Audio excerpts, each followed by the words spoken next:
त्यांना पेपर ठेवायला म्हणतो. कीर्तने सांगितले ओपन कीर्तने बोलले पेपर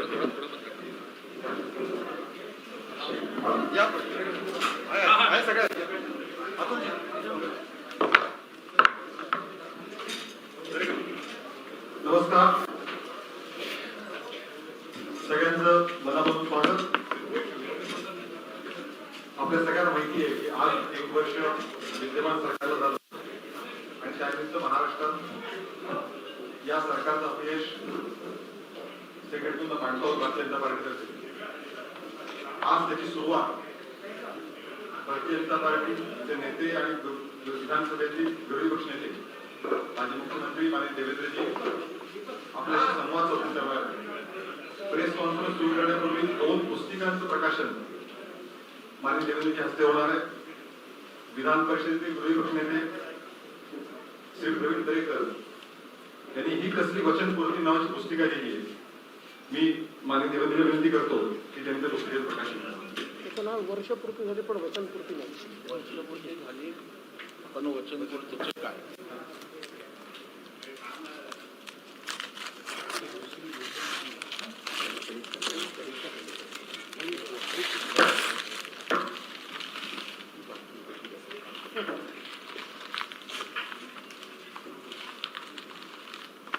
तुम्ही असं उघडलं तर तसं अर्ध ठेवलं होतं.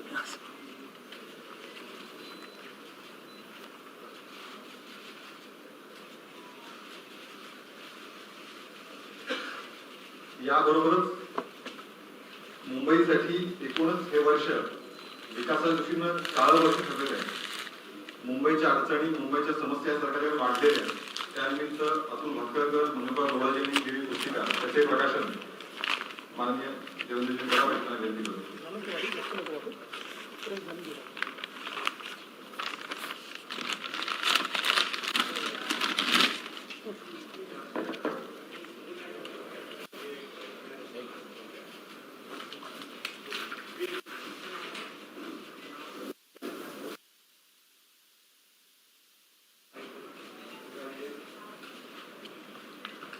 या प्रेस कॉन्फरन्ससाठी माननीय विरोधी पक्षनेते प्रवीण जे आहेत, बाकी सर्व महत्वाचे लोक आहेत, अतुल भास्करकर आहेत, ठाकूरजी आहेत. मी माननीय देवेंद्रजींना विनंती करतो की त्यांनी पत्रकार परिषदेला संबोधित करावं.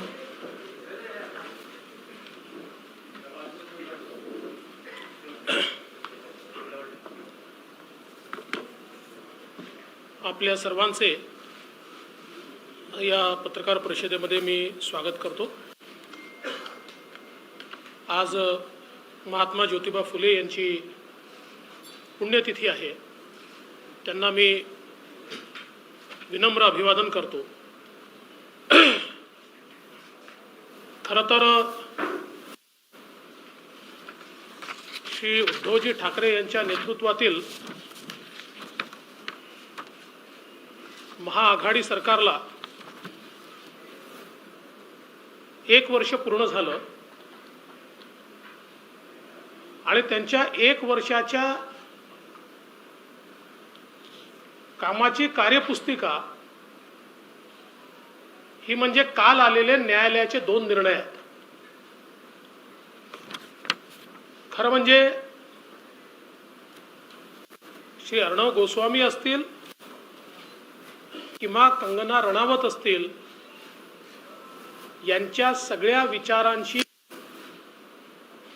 आम्ही सहमत नाही. परंतु लोकशाहीमध्ये सरकार विरोधी विचार मांडल्यानंतर ते चिरडून टाकू या वृत्तीशी आम्ही बिलकुलच सहमत नाही. आणि ज्या प्रकारची चपराक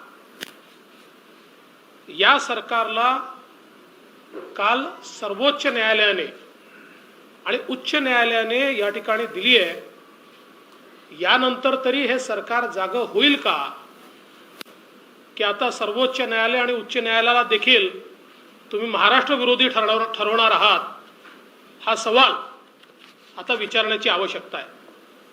महाराष्ट्रद्रोही असं उच्च न्यायालय आणि सर्वोच्च न्यायालयाला या सरकारने ठरवलं नाही म्हणजे फार चांगलं झालं असं आम्ही समजू. आज आपण बघू शकतो की श्री अर्णव गोस्वामी यांच्या प्रकरणात अतिशय हार्ड हिटिंग अशा प्रकारचा निर्णय हा सर्वोच्च न्यायालयाने दिला आहे आणि त्यात सर्वोच्च न्यायालय म्हणतं व्यक्ती स्वातंत्र्य ही संविधानातील अतिशय मौल्यवान बाब आहे. एखाद्या व्यक्तीची स्वतंत्रता ही एक दिवस जरी धोक्यात येत असेल तर ती अनेक दिवसांसाठी धोक्यात आली असे म्हणावे लागेल. या पुढचं महत्त्वाचं आहे. अर्णवला यासाठी लक्ष्य करण्यात आले की त्यांनी टीव्हीवर जी मते व्यक्त केली होती ती सरकारी यंत्रणेसाठी अडचणीची होती. फौजदारी कायदे हे कुठल्या व्यक्तीचा निवडून छळ करण्यासाठी शस्त्र म्हणून कधी वापरायचे नसतात. कायदा हा कुठल्याही व्यक्तीला लक्ष्य करण्यासाठी नसतो. या व्यतिरिक्त अनेक गोष्टी या ठिकाणी या निर्णयामध्ये दिलेल्या आहेत ज्या सरकारच्या कृतीला आणि सरकारच्या डोळ्यामध्ये झणझणीत अंजन घालणाऱ्या अशा प्रकारच्या या सगळ्या बाबी या ठिकाणी आपल्याला पाहायला मिळत आहेत. दुसरं, कंगना रनौत यांचं जे प्रकरण आहे त्यामध्ये देखील महानगरपालिका आणि पर्यायाने राज्य सरकार आणि राज्य सरकारचे नेते यांच्यावर घणाघाती टीका ही या ठिकाणी करण्यात आली आहे. कंगनाच्या घराची तोडफोड करण्याची कृती ही अप्रामाणिक होती. त्यामागचा हेतू चांगला नव्हता. ही कारवाई सुनियोजित स्वरूपाची होती. तिचे ट्विट्स आणि वक्तव्य पाहून ती करण्यात आली. तिच्या घरात कारवाई करण्यात आलेली कारवाई ही अनधिकृत होती. तिला कोणताही कायदेशीर मार्ग वापरता येऊ नये हे सुनिश्चित करण्यात आले. मार्ग असा पत्करण्यात आला की तिच्याकडे कोणताही पर्याय राहू नये आणि जे काही आहे ते स्वीकारण्याशिवाय पर्याय असू नये. फेट अकम्प्ली असा शब्द वापरण्यात आला आहे. एखाद्या व्यक्तीच्या मूलभूत हक्कांचा सन्मान न करण्याचा प्रयत्न अशीच महापालिकेची कारवाई म्हणता येईल. कंगनाला नोटीस जारी करण्यापासून ते बांधकाम पाडण्यापर्यंत संपूर्ण कारवाई अप्रामाणिक आणि अशुद्ध हेतूने होती. म्हणूनच अतिक्रमण पाडण्याचा मुंबई महापालिकेचा आदेश आम्ही रद्द करीत आहोत. श्री संजय राऊत यांची वागणूक एखाद्या संसद सदस्याला शोभून दिसणारी नाही. 9 मार्चपर्यंत नुकसान किती झाले याची माहिती न्यायालयाला सादर करावी. त्यानुसार आम्ही नुकसान भरपाईचा आदेश पारित करू. म्हणजे आपण हे दोन्ही निर्णय जर बघितले तर अक्षरशः सरकारी तंत्राचा गैरवापर आणि एवढंच नाही आहे, अनेक RTI कार्यकर्त्यांवर, अनेक जे सोशल मीडियावर ॲक्टिव्ह आहेत अशा लोकांवर सरकारच्या विरोधात बोलाल तर आम्ही तुम्हाला जेलमध्ये टाकू ही जी दमनकारी नीती आहे ही यातनं स्पष्ट झाली आहे आणि ती सर्वोच्च न्यायालय आणि उच्च न्यायालयाने देखील या ठिकाणी पूर्णपणे स्पष्ट केली आहे. आणि आमची तर मागणी आहे की आता हे स्पष्ट दोन्ही निकाल आल्यानंतर सरकार कोणावर कारवाई करणार आहे हे सरकारने स्पष्ट केलं पाहिजे. कोणावर कारवाई करणार आहे? गृहमंत्र्यांवर होणार की मुख्यमंत्री याच्याकरता माफी मागणार? अशा प्रकारची कारवाई झाल्याबद्दल ते तर मागणार नाहीत, आम्हाला माहिती आहे. की ज्या अधिकाऱ्यांनी नियमबाह्य जाऊन अशा प्रकारची कारवाई केली त्यांच्यावर कारवाई करणार हे देखील आता या ठिकाणी स्पष्ट झालं पाहिजे. खरं तर महाविकास आघाडीला 1 वर्ष पूर्ण झालं. या 1 वर्षामध्ये या सरकारची अचीवमेंट काहीच नाही. खरं तर 1 वर्ष पूर्तीच्या निमित्ताने माननीय मुख्यमंत्र्यांनी सामनाला मुलाखत दिली. अपेक्षा अशी होती की वर्षपूर्तीच्या निमित्ताने मुलाखत असल्यामुळे 1 वर्षात आम्ही काय केलं, आमच्यासमोर काय अडचणी आल्या, आम्ही काय अचीव केलं, आता पुढची आमची दिशा काय आहे कसा आम्ही विकास करणार आहोत, महाराष्ट्रातल्या दीन दलित गोरगरीब आदिवासी शेतकरी शेतमजूर महिला, महाराष्ट्रातली शहरं, महाराष्ट्रातला ग्रामीण भाग, या सगळ्यांच्या बद्दल आमचं विजन काय आहे, आम्हाला कुठे हा महाराष्ट्र न्यायचा आहे, काय नेमकं करायचं आहे, या संदर्भात माननीय मुख्यमंत्र्यांच्या मुलाखतीमध्ये काही दिशा मिळेल अशा प्रकारची अपेक्षा होती. परंतु दुर्दैवाने मुख्यमंत्र्यांची मुलाखत ही केवळ टीका टिप्पणीमध्ये केली. आणि आश्चर्य आहे, महाराष्ट्राच्या इतिहासात इतके धमकावणारे मुख्यमंत्री मी यापूर्वी पाहिले नव्हते. असं कधी होत नव्हतं. म्हणजे मुख्यमंत्री संयमी आहेत असं मी ऐकलं होतं आणि गेल्या 5 वर्षात अनुभवलं होतं. पण मग ते दसऱ्याचं भाषण असो की कालची मुलाखत असो, मुख्यमंत्र्याच्या खुर्चीवर बसणाऱ्या व्यक्तीला शोभणारं वक्तव्य हे त्यांनी केलेलं नाही. हे शोभणारं वक्तव्य नाही आहे. तुम्ही संवैधानिक पदावर बसले आहात, संविधानाची शपथ घेतली आहे, कोणाच्याही विरुद्ध राग किंवा द्वेषाच्या शिवाय मी कारवाई करीन हा शपथेचा भाग आहे. अनुराग या द्वेष के बिना, राग किंवा द्वेषाच्या शिवाय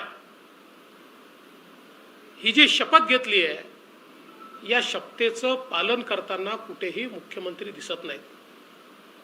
आणि कालच्या मुलाखतीमध्ये विकासावर चर्चा नाही आहे, महाराष्ट्र कुठल्या दिशेला जाईल याच्यावर चर्चा नाही आहे.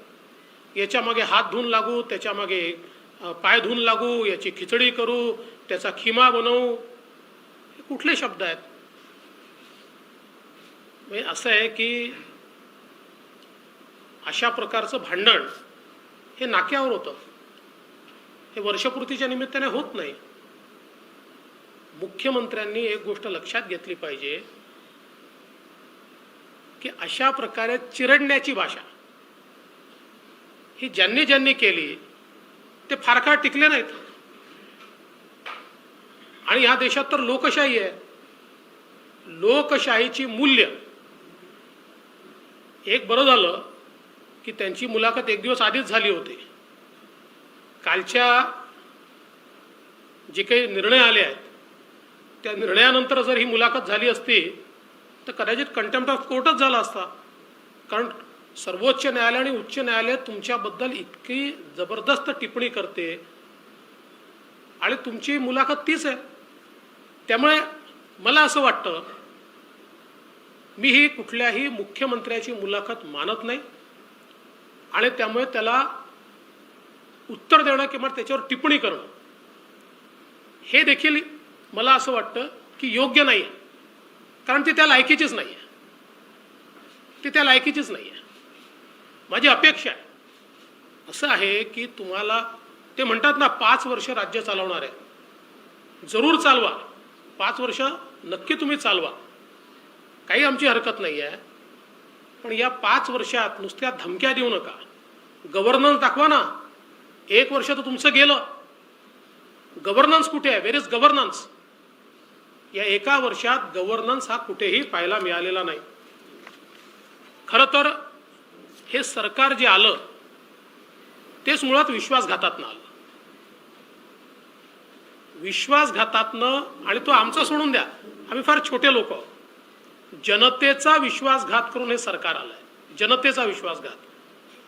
कारण तुम्ही एका पक्षासोबत युती करून मतं मागता, मोदीजींच्या नावाने मतं मागता, मोदीजींचा चेहरा समोर ठेवून त्या ठिकाणी मतं मिळवता आणि त्यानंतर विरोधकांची हातमिळवणी करता. आणि म्हणून हे सरकार विश्वासघातातून आलेलं सरकार आहे. आणि आल्यानंतर गेल्या 1 वर्षातली उपलब्धी काय आहे? 1 वर्षातली उपलब्धी यांची केवळ स्थगिती आहे. वेगवेगळ्या विकास कामांना स्थगिती देणं याच्या व्यतिरिक्त दाखवण्यासारखं या सरकारमध्ये काही नाही आहे. आणि आमचं स्पष्ट मत आहे आरे कारशेड या संदर्भात तर मुंबई भाजपा यातलं सत्य हे मुंबईतल्या प्रत्येक व्यक्तीपर्यंत पोहोचवणार आहे. काही अधिकारी आपल्या फायद्याकरता मुख्यमंत्र्यांचा इगो मसाज करतायत आणि मुख्यमंत्र्यांची दिशाभूल करतायत आणि त्यातनं आरे कारशेड सारखे निर्णय जे मुंबई विरोधी निर्णय आहेत, मुंबईच्या सामान्य माणसाच्या विरोधातले निर्णय आहेत आणि सर्वोच्च न्यायालयाने दिलेल्या निर्णयाच्या विरोधातले निर्णय आहेत. त्यामुळे या संदर्भात मुंबईतल्या प्रत्येक व्यक्तीपर्यंत याचं सत्य हे आम्ही एका छोट्याशा पुस्तिकेच्या माध्यमातून पाठवणार आहोत आणि या सरकारने कसं मुंबईकरांना या ठिकाणी मेट्रोपासून दूर ठेवलं ते देखील आम्ही सांगणार आहोत. आता आपण बघा, या ठिकाणी जलयुक्त शिवार स्थगित, सरपंचाची थेट निवडणूक स्थगित, बाजार समित्यांमध्ये शेतकऱ्यांचा मतदानाचा अधिकार स्थगित, शिक्षकांच्या ऑनलाईन बद्द्या स्थगित, सारथी बंद, आरे कारशेड मी सांगितलं. यादी इतकी मोठी आहे, माझ्याकडे 2 पानाची यादी आहे की ज्याच्यावर निव्वळ स्थगिती या सरकारने दिलेली आहे. आणि दुसरीकडे कोरोनाच्या काळामध्ये कोरोनाच्या हाताळणीमध्ये हे सरकार सपशेल अपयशी झालं. ही तर खरोखर मी असंच म्हणतो की ईश्वराचे आशीर्वादच म्हणावेत की दुसरी वेव ही देशात आणि महाराष्ट्रात काही भागातच दिसते आहे, ती अजून महाराष्ट्रात दिसत नाही आणि ती येऊ नये अशीच आपली इच्छा आहे. पण हे सांगतात की आम्ही महाराष्ट्रात कोरोना थोपवला. देशामध्ये एकूण मृत्यू झाले 1,34,000, त्यातले 46,000 मृत्यू तुमच्याकडे आणि कोरोना थोपवला. देशातल्या सर्वात जास्त कोरोनाचे पेशंट्स हे महाराष्ट्रात आणि कोरोना थोपवला. काय अवस्था आपण महाराष्ट्राची आणि मुंबईची बघितली. रस्त्यावर तडफडून मरणारे लोक आम्ही बघितले, एकेका बेडवर मेलेला व्यक्ती आणि पेशंट झोपलेला आम्ही बघितला. 3-3 दिवस लोक मेले पण कोणाला पत्ता नाही आम्ही बघितलं. 7-7 दिवस शौचालयात त्या ठिकाणी डेड बॉडी पडली आहे, कोणी लक्ष द्यायला तयार नाही हे आम्ही बघितलं. कोणाची बॉडी कोणाकडे गेली हे माहिती नाही हे आम्ही या ठिकाणी बघितलं. किती किती किती व्यथा आम्ही या कोरोनाच्या काळात बघितल्या. कुठेही सरकारचं नियंत्रण कोरोनात आम्हाला पाहायला मिळालं नाही. आजही बघा, चाचण्यांच्या संदर्भात आज आम्ही पुन्हा चाचण्या कमी करून टाकल्या. कशा करता?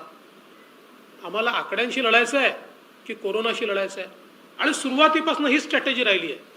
मी तर या संदर्भात वारंवार, मी आज बोलतो असं नाही, वारंवार केवळ बोललो नाही, या संदर्भातली सगळी माहिती ही मी मुख्यमंत्र्यांपर्यंत पाठवली. ठीक आहे, माझ्या एकाही पत्राला त्यांनी उत्तर दिलं नाही, पण किमान त्याच्यावर जर कारवाई केली असती तरी देखील आम्ही त्यांना धन्यवाद दिले असते. पण कुठली कारवाई होताना दिसत नाही आणि म्हणून कोरोनाच्या काळात आम्ही काम केलं असं म्हणून पाठ थुपटून घेऊ नका. एक निश्चित आहे, कोरोनाच्या काळात प्रचंड मोठा भ्रष्टाचार हा मात्र झालाय आणि तो भ्रष्टाचार आम्ही उघड करणार आहोत. अक्षरशः कोरोनाच्या नावाने जी काही लूट या ठिकाणी झाली आहे ती आम्ही निश्चितपणे समोर आणणार आहोत. आज आपण बघा, राज्यामध्ये गेल्या वर्षभरात शेतकऱ्यांसमोर प्रचंड प्रश्न आले. विदर्भामध्ये पूर आला, कोकणामध्ये निसर्ग चक्रीवादळ आलं, पश्चिम महाराष्ट्रामध्ये, मराठवाड्यात आणि उत्तर महाराष्ट्रात अतिवृष्टी झाली. महाराष्ट्रातल्या कानाकोपऱ्यातला शेतकरी पूर्ण उद्ध्वस्त झाला. वचनपूर्ती मुख्यमंत्री पदाकरता न दिलेलं वचन लक्षात आहे, पण शेतकऱ्याला आपण स्वतः बांधावर जाऊन दिलेलं वचन मात्र हे विसरले. 50,000 देऊ, 25,000 देऊ, दिलं होतं ना वचन. मुख्यमंत्री पदाचं वचन आम्हाला दिलं होतं, हे रोज सांगितलं जातं. पण तुम्ही शेतकऱ्याला दिलेल्या वचनाचं काय, याचं उत्तर कोण देणार? आणि ते सोडून द्या, आजही तुम्ही जाहीर केलेली मदत देखील, तोकडी मदत देखील शेतकऱ्याला मिळालेली नाही. मी आता पुन्हा जवळजवळ अर्ध्या महाराष्ट्राचा दौरा करून आलो. या पदवीधर मतदारसंघाच्या निवडणुकीच्या आणि इतर अनुषंगाने विदर्भापासनं, मराठवाड्यापासनं तर पश्चिम महाराष्ट्रापर्यंत सगळा दौरा मी केला. आणि सगळीकडे एकच प्रश्न मी विचारत होतो, मदत मिळाली का? कुठेही मदत मिळालेली नाही, कुठेही नाही. आणि आज ज्या प्रकारे म्हणजे एकीकडे शेतकऱ्याला मदत नाही, दुसरीकडे जे उगवलं, आता बोंडअळीमुळे कापूस गेलाय, अतिवृष्टीनंतर खोडकिडीमुळे सोयाबीन गेलाय, याच्याकडे मात्र सपशेल दुर्लक्ष आहे. याचा तर पंचनामाही नाही आहे. म्हणजे पावसानंतर हे जे काही कापूस आणि सोयाबीन गेलाय त्याचा पंचनामाही नाही आहे. आमची मागणी आहे, धानाच्या शेतकऱ्याला बोनसची घोषणा आली, आम्ही स्वागत करतो, आम्हाला आनंद आहे. पण त्याच वेळी हा जो कापसाचा शेतकरी आहे, सोयाबीनचा शेतकरी आहे, ज्याला अक्षरशः आज रस्त्यावर येण्याची त्याची परिस्थिती झाली आहे, त्यालाही तात्काळ सरकारने बोनस घोषित केला पाहिजे, मदत घोषित केली पाहिजे आणि त्याला सावरलं पाहिजे. एवढंच नाही, माननीय मुख्यमंत्र्यांनी घोषणा केली, पिकेल ते विकेल. जे पिकलंच नाही, पण जे पिकलं तेही विकायची व्यवस्था नाहीये. म्हणजे जो कापूस राहिला त्याच्या खरेदीची व्यवस्था नाहीये, सोयाबीनच्या खरेदीची व्यवस्था नाहीये, मागच्याही खरीप आणि रबीची खरेदी हे सरकार करू शकलं नाही. आताही कुठलीही खरेदीची व्यवस्था या सरकारने केलेली नाही.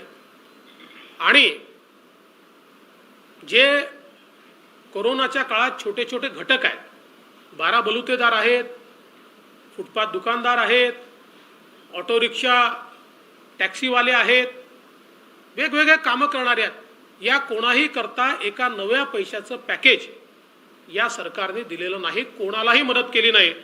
कोरोनाच्या काळात या सरकारच्या वतीनं कोणालाही कुठलीही मदत झाल्याचं आपल्याला पाहायला मिळालं.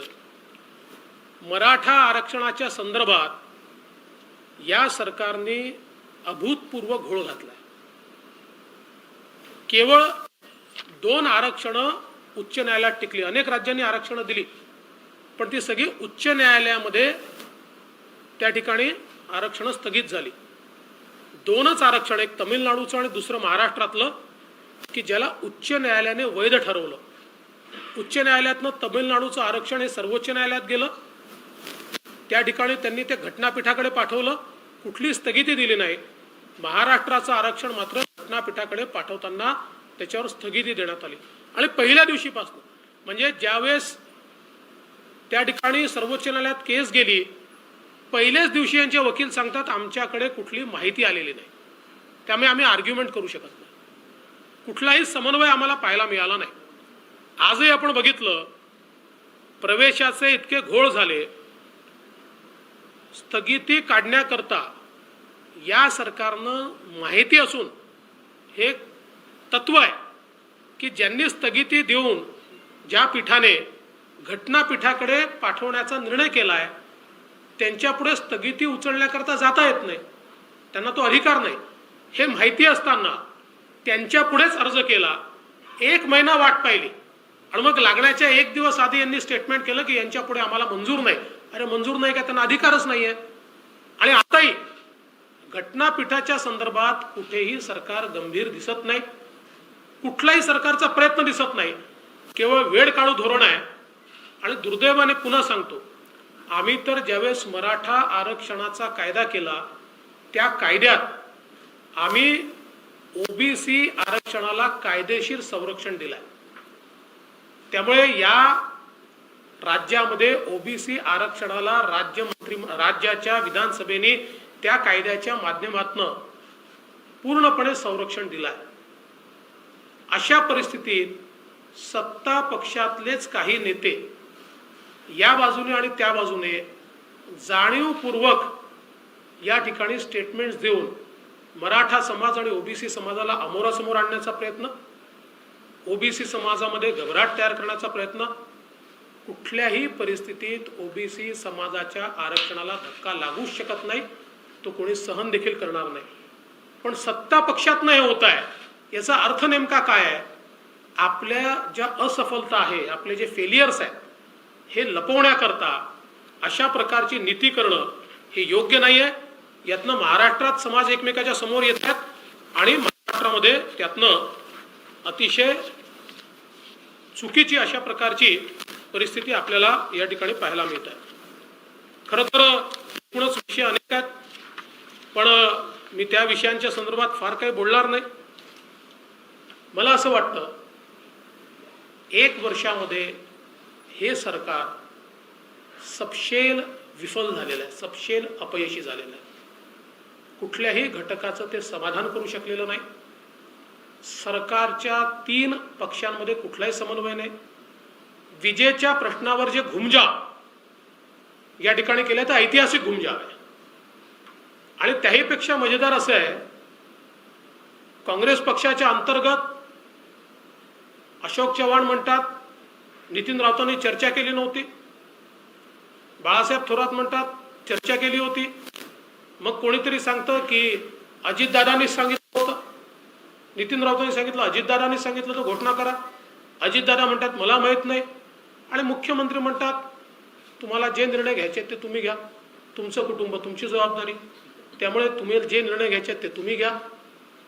त्यामुळे एकूणच सरकारमध्ये समन्वय नाही आहे.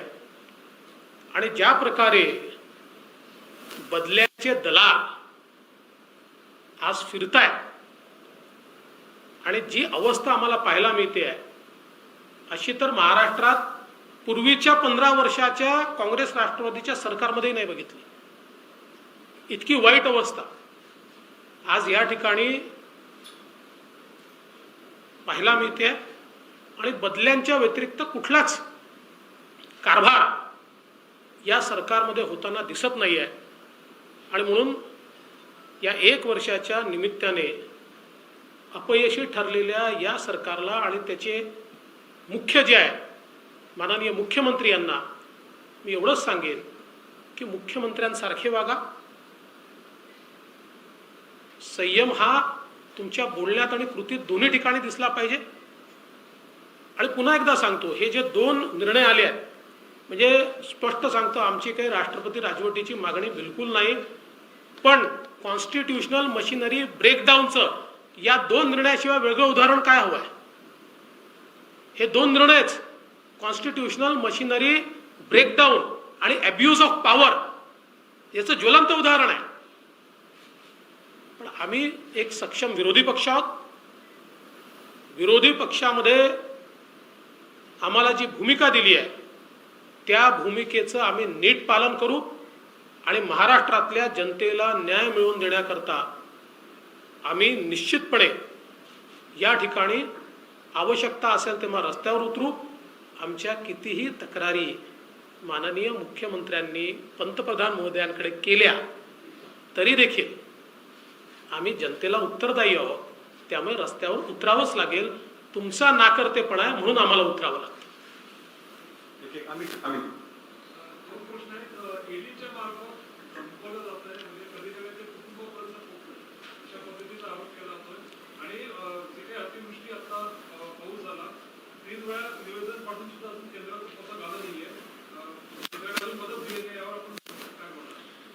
माझी आपल्याला विनंती आहे की पत्रकारांनी देखील पूर्ण माहिती घेऊन त्या ठिकाणी प्रश्न, म्हणजे माझा तुमच्यावर काही रोष नाही आहे, पण सरकारच्या वतीनं जे सांगितलं होतं ते सत्य नाही आहे. सरकारच्या वतीनं हे पत्र पाठवतात, पत्र नाही पाठवावं लागत, मेमोरँडम जावं लागतं. आणि मेमोरँडम गेल्यानंतर तुम्हाला त्या ठिकाणी मदत मिळते. त्यामुळे इथे ज्या मंत्र्याच्या मनात येईल तो ते बोलतो आणि दुर्दैवाने तेच दाखवलं जातं. कोणी क्रॉस क्वेश्चन विचारत नाही, दाखवा तुमचं मेमोरँडम कितीचं गेलाय, ते कधी गेलाय, ते कसं तुम्ही पाठवलं, याबद्दल कधी कोणी विचारत नाही. केंद्र सरकार निश्चितपणे मदत करेल. आणि मी सांगितलं मी यापूर्वी आकडेवारी दिली की काँग्रेस राष्ट्रवादीच्या UPAच्या काळामध्ये महाराष्ट्राला किती मदत मिळाली नॅचरल कॅलॅमिटीमध्ये, आणि 5 वर्षात मोदी सरकारच्या काळात किती मिळाली याची आकडेवारीच मी दिली आहे. त्या काळाच्या दुप्पट आहे. आणि आताही जेव्हा जेव्हा महाराष्ट्र अडचणीत येईल, परंतु सगळं माहिती असताना केंद्र सरकार कशी मदत करते, केंद्र सरकार किती मदत, त्यावेळेस तर माननीय पवार साहेब होते ना त्या कमिटीमध्ये, तरी तेवढीच मदत मिळत होती. त्यावेळेस काय भरमसाठ मदत, आपण मागितली तेवढी मदत, 17,000 कोटी मागितले होते यांनी, 1,000 कोटी मिळाले नव्हते. म्हणून मला असं वाटतं की हा सगळा इतिहास, केंद्राची पद्धत, केंद्र सरकार निश्चितपणे या संदर्भात पूर्ण मदत करेल. ईडीचा जो प्रश्न आहे, ईडीच्या संदर्भात ईडी आपली कारवाई करतं, ती एजन्सी आहे, त्यांच्याकडे पुरावे आहेत, त्या पुराव्याच्या आधारावर ते कारवाई करतील. आणि पुरावे नसताना कारवाई केली तर जसं कोर्टाने इथे ठोकलं तसं तिथेही ठोकेल या ठिकाणी. त्यामुळे मला असं वाटतं की या संदर्भात कांगावा करण्याचं काही कारण नाही आहे. आणि घरच्यांच्या संदर्भात जो काही विषय मांडला जातो आहे, आम्ही कधीही कोणाच्या घरच्यांवर हल्ला करत नाही, आम्ही कधी टीका केली नाही, आम्ही संयम बाळगतो. आता जर त्याच्या संदर्भात बोलायचं झालं तर सर्वात मोठा विक्टिम तर मी आहे. माझ्या पत्नीच्या संदर्भात अधिकृत शिवसेनेचे नेते अधिकृत काय बोलतात, काय लिहितात, ट्विटरवर काय टाकतात, हे आपण सगळ्यांनी बघितलंय. पण मी कांगावा नाही करत त्याचा. मी राजकारणात आहे, मी उत्तराला उत्तर देईल.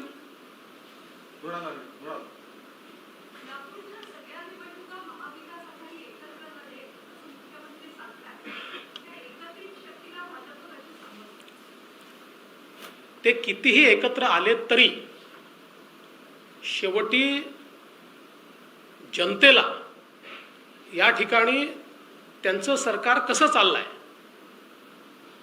हे जनतेने बघितलेलं आहे. त्यामुळे राजकारणामध्ये 1 आणि 1 2च होतात असं नाही आहे. राजकारणात 1 आणि 1 0 देखील होतं, 1 आणि 1 11ही होतं. त्यामुळे हे किती एकत्रित आले, एक तर मनाने एकत्रित येऊ शकत नाही, यांचं पक्षाच्या अंतर्गतच एकत्रित येऊ शकत नाही. आता तुम्ही बघा, पुणे शिक्षक मतदारसंघ हा काँग्रेसकडे गेला, अख्खी राष्ट्रवादी जुन्या उमेदवाराच्या पाठीशी आहे. तीच परिस्थिती इतर ठिकाणी देखील आहे. त्यामुळे हे अनैसर्गिक युती आहे, नैसर्गिक युती नाही आहे. त्यामुळे एकत्रित येऊ शकत नाही. पण आम्हाला एका गोष्टीचा आनंद आहे की भारतीय जनता पक्षाची दहशत यांच्या मनात आता इतकी तयार झाली की हे लोकल बॉडीच्या निवडणुका देखील एकत्रित लढण्याच्या गोष्टी करून राहिले. आमची शक्ती वाढते. दिनेश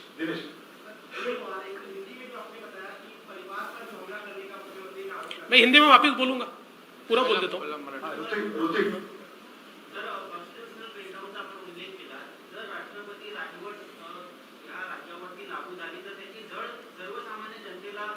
तुम्ही माझं वाक्य ऐकलं नाही. हा प्रश्नच विचारला नसता. मी म्हटलं राष्ट्रपती राजवट लावण्याची आमची मागणी नाही.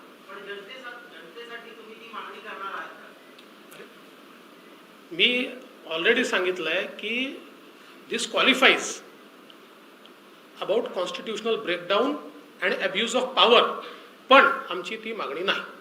राहुल सर, वर्षभरात एकंदरीत सगळं महाविकास आघाडीचे काय निर्णय असतील बघितलं तर पवारांची भूमिका, म्हणजे शरद पवारांची भूमिका काय कन्फ्युजिंग राहिलेली आहे.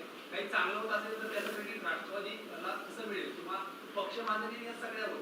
तर एकंदरीत या वर्षभरात तुम्ही कसं बघताय, या तिन्ही पक्षांमध्ये सर्वाधिक जास्त नुकसान जर कोणाचं झालं असेल तर तुम्ही कसं बघताय? नुकसान कोणाचं झालं हे त्यांनी ठरवायचं आहे. राजकीय पण सगळ्यात जास्त नुकसान या 3 पक्षाच्या कारभारामध्ये महाराष्ट्राचं झालंय, महाराष्ट्राच्या जनतेचं झालंय. आणि पवार साहेब हे अत्यंत मातब्बर नेते आहेत. या संपूर्ण 3 पक्षीय युतीचा उपयोग आपला पक्ष वाढवण्याकरता कसा करायचा हे त्यांना नीट माहिती आहे. त्यामुळे ते योग्य तो उपयोग करतायत.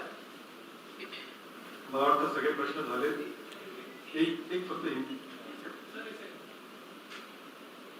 कोण हाँ सर कोविड की जो आपने बात की तो आपने ऐसे कुछ सजेशन दिए थे कि गवर्नमेंट को कि एज अ रिस्पॉन्सिबल ऑपोजिशन क्या आपने ऐसे सजेशन दिए थे कि आपने अलग क्या किया होता या फिर जैसे आपने बोला कि कोविड के टाइम पे पूरा ही फेल हो गया गवर्नमेंट, तो ऐसा क्या अलग कर सकते थे और आपने ऐसे क्या सजेशन दिए थे? देखिए, मैंने उस वक्त जो आवश्यक थे, मैंने केवल कोविड के ऊपर 100 से ज़्यादा सजेशन दिए, पत्र दिए हैं, 100 से ज़्यादा। जैसे जब रेट ऑफ इन्फेक्शन 19% था, उस समय मैं लगातार ये कह रहा था कि इसका मतलब there is not enough testing, आप ज़्यादा टेस्टिंग कीजिए, ये मैं बार बार बता रहा था। लेकिन सरकार आंकड़ों से जूझ रही थी। ऐसे कई मेरे पत्र पब्लिक डोमेन में है, मैंने सारे ट्वीट किए हुए हैं, आप देख सकते हैं। इसीलिए मैंने कहा कि जो करना चाहिए वो सरकार ने नहीं किया। मध्यंतरी कृष्ण प्रकाश यांच्यावर एक उल्लेख झाला होता की मराठा महिला मुख्यमंत्री व्हायला आवडेल किंवा बघायला आवडेल असं तुमच्याच पक्षाच्या एका नेत्यांनी केलं, तर आपण कसं बघताय? आमच्या पक्षाचे नेते आशिष शेलार हे पुस्तक प्रकाशनाच्या वेळेस जे बोलले ते कुठल्या कॉन्टेक्स्टमध्ये बोलले हे त्यांनी दुसऱ्या दिवशी पुण्याच्या पत्रकार परिषदेमध्ये अतिशय स्पष्ट सांगितलेलं आहे। आमच्या पक्षात कोणाच्या मनात कन्फ्युजन नाही आहे, काळजी करू नका। आपने कहा कि गंगानगर बैठक में वोट नहीं जिससे सरकार लगाई है, बीजेपी जो सरकार को लगता है कि महाराष्ट्र आपका लगाने की जरूरत पड़ेगी और किस तरीके से उन्होंने कहा पावर का यूज किया। ये देखिए, कुल मिलाकर दोनों मतलब सुप्रीम कोर्ट का जजमेंट और हाई कोर्ट का जजमेंट, ये दोनों हम देखें तो क्वालिफाई करता है एब्यूज ऑफ पावर, और एक प्रकार से क्वालिफाई भी करता है कि कॉन्स्टिट्यूशनल मशीनरी का ब्रेकडाउन है। जिस प्रकार से दोनों जजमेंट्स में बात कही गई है, लेकिन बावजूद इसके हमारी ऐसी मांग नहीं है कि यहाँ पर राष्ट्रपति शासन लगाया जाए।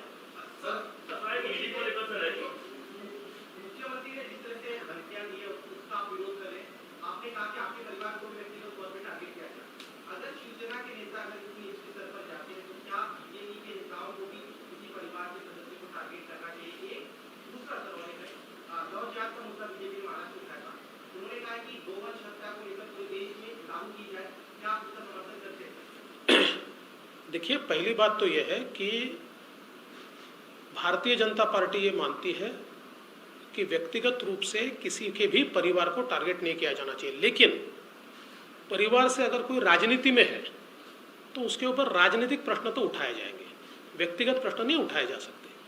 लेकिन परिवार के जो लोग राजनीति में नहीं है, साधारणतः अगर वो कोई बहुत क्रिमिनल एक्ट करते तो अलग बात है, अदरवाइज उनको टारगेट करना ये बिल्कुल गलत है और ऐसा हमारे यहाँ कभी होता नहीं है। दूसरा, गो हत्या बंदी कानून ये जो महाराष्ट्र में हमने भी बनाया, देखिए directive principles of state policy में संविधान में ये कहा गया है कि राज्य गोहत्या का कानून बनाएंगे। ये राज्य की जिम्मेदारी है, जिन राज्यों को लगता है उन राज्यों ने उसको बनाया है। और मुझे आश्चर्य लगता है, देखिए परिस्थितियां कैसी बदली कि आजकल संजय राउत साहब कहते बिहार कानून बनाएगा तो महाराष्ट्र कानून बनाएगा, और मुख्यमंत्री जी कहते हैं कि बंगाल ने जो किया वो हम करेंगे। तब बिहार और बंगाल का फॉलो करना पड़ेगा महाराष्ट्र को, तो ये तो बड़ी महाराष्ट्र की शान बढ़ रही है भाई साहब। तर काल उद्धव ठाकरेंनी म्हणजे एकंदरीत वर्षभरातली शिवसेनेची बदलली भूमिका, जसं की लव जिहादचा कायदा युपीमध्ये होतोय, एमपीमध्ये होतोय, काल त्यांनी असं म्हटलं की भाजपचं हिंदुत्व आता बदललंय। एकंदरीत शिवसेनेची आतापर्यंतची भूमिका आणि या सगळ्या संदर्भात कसं बघताय? भाजपचं हिंदुत्व बदललेलं नाही, तुम्ही हिंदुत्व सोडलाय। आणि काय शब्द आहे हो, हिंदुत्व काय धोतर आहे का सोडण्याकरता? असं हिंदुत्वाबद्दल बोलू शकता? आणि मग हिंदुत्व जर धमन्यांमध्ये वाहतं तर स्वातंत्र्यवीर सावरकरांना रोज शिव्या देणारे आणि तुमच्या सत्तेत असताना या महाराष्ट्रामध्ये त्यांच्या विरुद्ध लिहून अतिशय खालच्या स्तरात त्यांच्याबद्दल लिखाण करणारे त्यांच्या मांडीला मांडी लावून बसताय, हे तुमच्या धमन्यातलं हिंदुत्व। गुपकर सोबत जी काँग्रेस गेली त्या ठिकाणी काय त्यांचा अजेंडा आहे? चीनच्या मदतीने आम्ही पुन्हा एकदा भारतामध्ये 370 काश्मीरला लागू करू आणि भारताचा तिरंगा झेंडा लागू देणार नाही, काश्मीरचा झेंडा लागला पाहिजे, हा ज्यांचा अजेंडा आहे त्यांच्यासोबत मांडीला मांडी लावून बसताय. आम्हाला हिंदुत्व शिकवता. कसलं हिंदुत्व आहे तुमचं? हिंदुत्व तुम्ही सोडलाय. सर इन फ्यूचर कभी ऑप्शन रहा या कभी ऐसा कुछ सोच सकते कि एनसीपी या शिवसेना के साथ सरकार बना सकते हैं? राजनीति में ऐसे ऑप्शंस पे विचार नहीं किया जाता.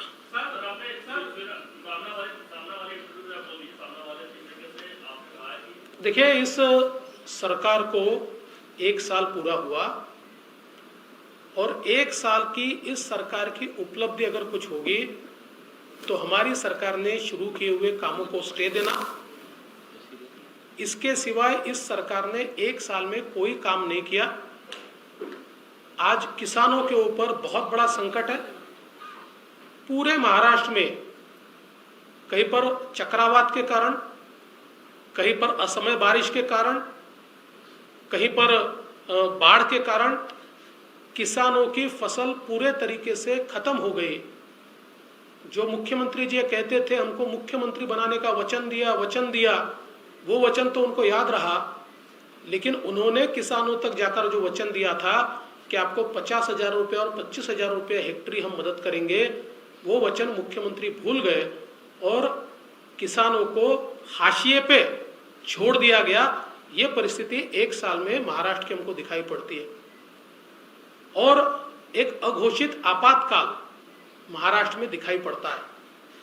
जिस प्रकार से कल 2 जजमेंट्स ये हमने देखे, सुप्रीम कोर्ट का जजमेंट अर्णब गोस्वामी के मामले में और हाई कोर्ट का जजमेंट कंगना रनावत के मामले में, भले ही हम भी इन दोनों व्यक्तियों के सारे स्टेटमेंट्स का समर्थन नहीं करते, लेकिन जिस प्रकार से लोकतंत्र को समाप्त करके इनको टारगेट किया गया, इसका समर्थन नहीं किया जा सकता. हम इसकी भर्त्सना करते हैं और सुप्रीम कोर्ट ने आईना दिखाया है सरकार को. जिस प्रकार से अर्णब गोस्वामी इनके केस में सुप्रीम कोर्ट कहता है चूंकि उन्होंने सरकार के विरोध में भूमिका ली इसलिए उनको टारगेट किया गया. और कुल अगर आप पूरा जजमेंट पढ़े तो मुझे लगता है इस सरकार को चुल्लू भर पानी में डूब मरना चाहिए. इस प्रकार से सरकार को और सरकार के कामों को, या जिस प्रकार से इसको हैंडल किया गया, इसके ऊपर टिप्पणी इसमें की गई है. इतना ही नहीं, कंगना रनावत का जो घर तोड़ा गया उसके भी संदर्भ में बिल्कुल सिलसिलेवार हाईकोर्ट ने कैसे कैसे घटनाएं घटी और कैसे केवल कंगना ने सरकार के खिलाफ ट्वीट किए या भूमिका ली या वो बोली, इसके लिए उनका घर तोड़ा गया. घर तोड़ना कैसे इलीगल था, कैसे जानबूझकर उनको किसी कोर्ट में जाने का अवसर न मिले, इस प्रकार से इस घर को तोड़ा गया. ऐसी सारी चीजें सिलसिलेवार लिखी है. और साथ साथ शिवसेना के नेता श्री संजय राउत, इनके बारे में भी टिप्पणी इसमें की गई है कि एक सांसद होते हुए इस प्रकार का उनका व्यवहार अशोभनीय है. और महानगर पालिका ने जिस प्रकार से बिल्कुल विंडिक्टिव कार्रवाई की, उसके ऊपर भी इसमें बहुत कड़े शब्दों में प्रहार किया गया है. तो मुझे लगता है कि 1 साल में इस सरकार का व्यवहार और बर्ताव, इसका कच्चा चिट्ठा या इसका एक जो हम कह सकते इसका एक किताब केवल ये 2 जजमेंट से हमारे सामने आता है. और इतना ही नहीं, तो अलग अलग प्रेस के लोगों पर, मेरे पास तो लिस्ट है कितने पत्रकारों के ऊपर कार्रवाई की गई, इसकी लिस्ट मेरे पास है. कितने सोशल मीडिया एक्टिविस्ट के ऊपर कार्रवाई की गई. तो एक अघोषित आपातकाल, सरकार के खिलाफ बोलोगे तो जेल में जाना पड़ेगा. और मुझे ऐसा लगता है कि लोकतंत्र की हत्या एक प्रकार से इस सरकार के माध्यम से की गई. सबसे महत्वपूर्ण बात यह है कि 1 साल पूरा होने पर माननीय मुख्यमंत्री उद्धव ठाकरे जी ने एक सामना को इंटरव्यू दिया. हम ये अपेक्षा करते थे कि पिछले 1 सालों में हमारे सामने क्या चुनौतियां आई, उन चुनौतियों को हमने कैसे पूरा किया, 1 साल की हमारे अचीवमेंट क्या है और आने वाले 4 साल का हमारा रोड मैप क्या है.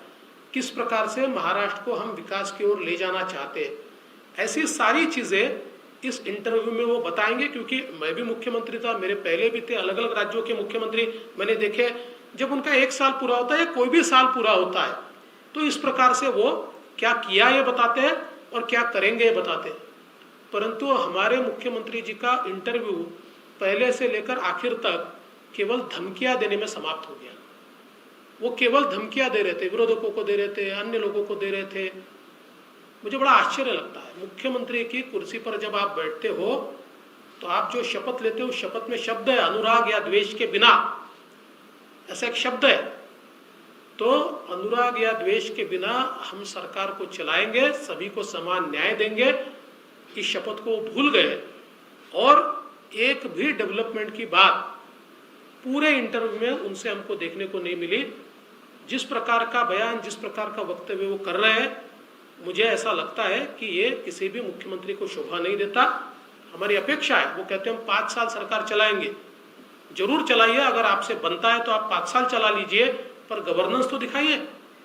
धमकियों के भरोसे थोड़ी स्टेट चलता है, धमकियों के भरोसे थोड़ी राज्य चलता है। तो गवर्नेंस के नाम पर 1 साल जीरो है। और इसलिए मुझे ऐसा लगता है कि सरकार ने लोगों की अपेक्षाओं को भंग किया है, लोगों का विश्वासघात किया है। सर, आपकी पार्टी के कुछ नेता लगातार कह रहे हैं कि अगले 2 से 3 महीनों में महाराष्ट्र में बीजेपी की सरकार बन जाएगी। देखिए, उसके ऊपर मैं जवाब दे चुका हूँ। सर, आज संजय राउत ने एक कार्टून पोस्ट करते हुए ये और बीजेपी को कुत्ते के रूप में दिखाया, आप देखिए, मुझे ऐसा लगता है कि कुछ लोगों को सीख नहीं मिलती, क्योंकि देश के न्यायालय जब आपके व्यवहार के ऊपर कोई टिप्पणी करते हैं तो कम से कम उसमें से सीख लेनी चाहिए। पर कुछ लोग ऐसे ही होते हैं, वो सीख नहीं लेते हैं, उनसे क्या अपेक्षा करेंगे। कई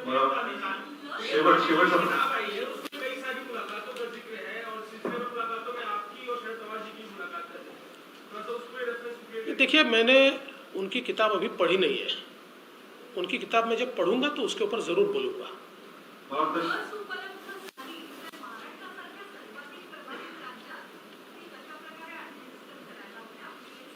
नाही, मला असं वाटतं की एक त्याची नॅशनल स्ट्रॅटेजी बनते आहे आणि त्या नॅशनल स्ट्रॅटेजीच्या अंतर्गत कुठले घटक पहिले, कुठले घटक नंतर, असं एक त्याची जी स्ट्रॅटेजी आहे त्या स्ट्रॅटेजीप्रमाणे या ठिकाणी ती जी काही लसीकरण आहे ते होणार आहे।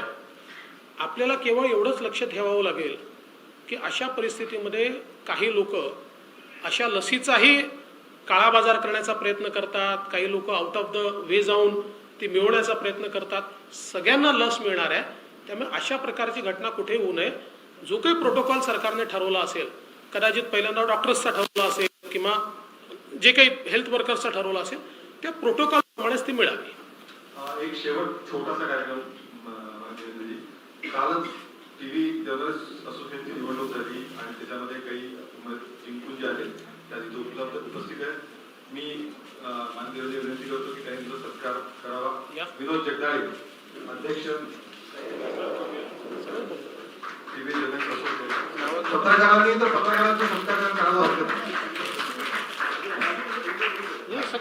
कल्पेश हरकर, राजेश माळकर,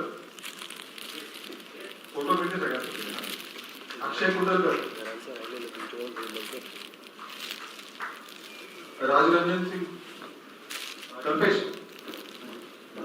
आणि हे आणखी एक अभिषेक शर्मा, राज या सोनोनिया।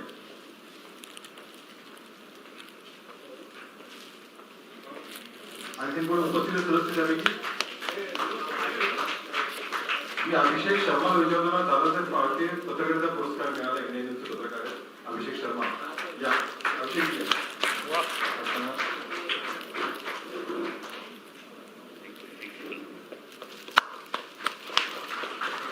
धन्यवाद। सगळ्यांनी स्नेहभोजन सगळ्या लवकर बोलवलंय, त्यामुळे स्नेहभोजन आपण इथे ठेवलेलं आहे।